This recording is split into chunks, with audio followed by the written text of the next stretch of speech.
chance, comme je vous le disais dans quelques minutes, de plonger dans l'univers d'Andersen, avec un spectacle à ne pas manquer, à voir en famille, avec des enfants à partir de 9 ans.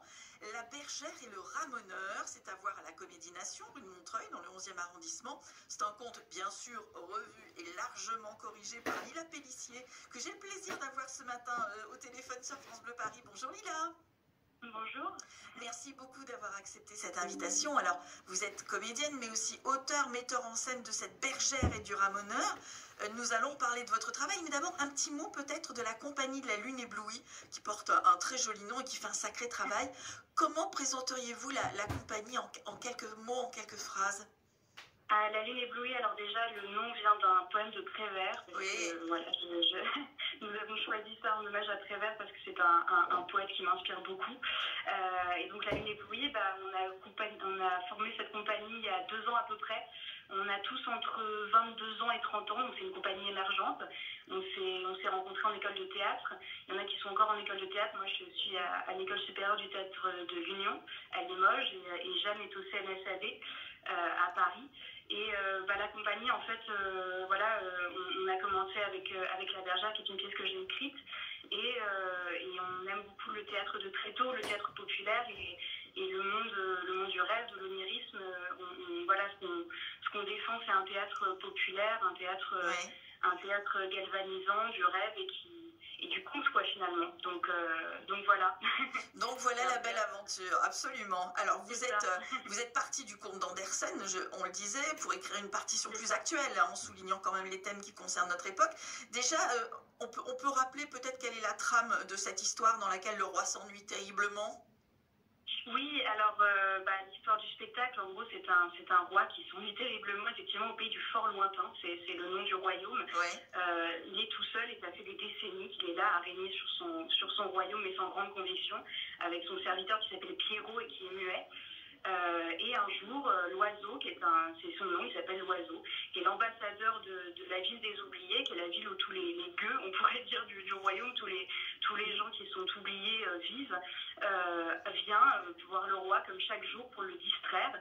Et ce jour-là, en fait, il lui amène un roman d'amour où le roi épouse une bergère. Et ça met dans la tête du roi, qui est très seul et qui n'est aimé de personne, l'idée d'aller chercher une bergère dans le royaume et de l'épouser.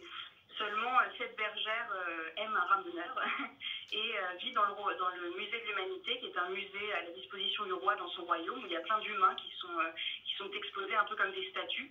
Et voilà, il propose à la bergère de l'épouser. Enfin, il lui propose, il lui dit qu'il va l'épouser. C'est pas une proposition, c'est un peu c'est un ordre.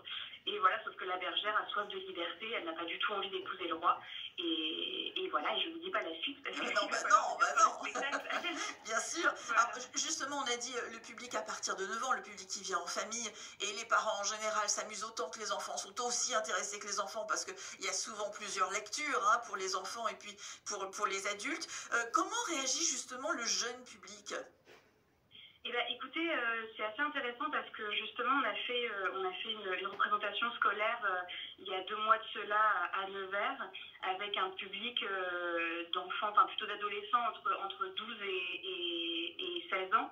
Et ils ont très bien réagi et finalement, ils ont compris énormément de thèmes, plus que certains adultes finalement, où il y a beaucoup de thèmes qui les touchent, comme par exemple l'émancipation de la bergère, parce que voilà, en fait, nous, ce qui nous intéressait dans l'écriture et dans la réécriture du conte, c'était la place des amoureux, de la jeunesse par rapport au pouvoir, et puis la place de la femme, en fait, de ce passage de l'enfance à l'adolescence et à l'âge adulte, et du regard des hommes sur les femmes, et donc là, en l'occurrence, du roi sur la bergère, et comment les jeunes femmes s'émancipent de ce regard-là pour créer une nouvelle image d'elles-mêmes, pour créer leur propre image.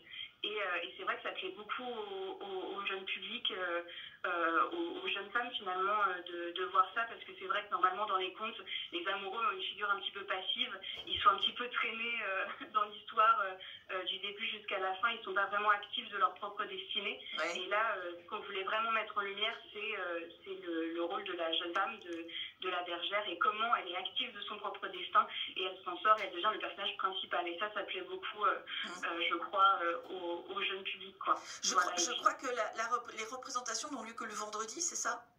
C'est ça, oui, c'est tous les vendredis, donc ça a commencé hier, c'était la première, ils ont été absolument super. Donc c'était hier la première, et c'est jusqu'au 19 avril, c'est tous les vendredis à 21h à la Comédie Nation. Eh bien, parfait. Voilà. Vous avez tout dit. Le détail, c'est sur le site comédienation.fr. Merci infiniment, Lila Pellissier. Voilà. Merci à vous. Et je précise que la bergère et le ramoneur a reçu le prix du public au festival Court, mais pas vite, qui récompense les projets les plus aboutis des jeunes artistes et qui les accompagne ensuite pendant un an, si je dis pas de bêtises. Merci encore, Lila Pellissier.